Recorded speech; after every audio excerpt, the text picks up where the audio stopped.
So আবুধাবিতে যে রুমটাতে উঠেছি এটা হচ্ছে কিংস গেট হোটেল। এটা খুব একদম পাশে, আবুধাবি মলের পাশেই এই বিউটিফুল রুমটা আমি বুক দিয়েছি।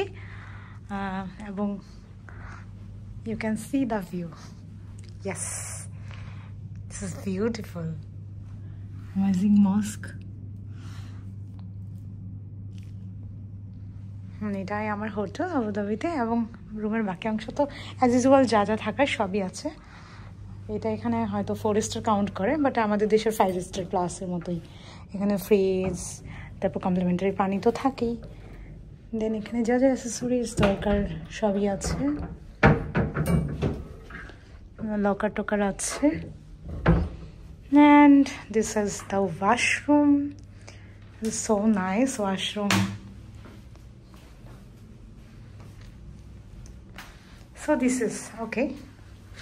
আমার ভালো লেগেছে রুমটা, কারণ আমি অবশ্যই যে কোনো রুমের জন্য আমি প্রেফার করি ভিউর জন্য আমি 2টা খাট নিতে হয়েছে, যেহেতু আমি যদি সিঙ্গেল খাট নিই তাহলে আমি কোনো ভিউ পাচ্ছি না।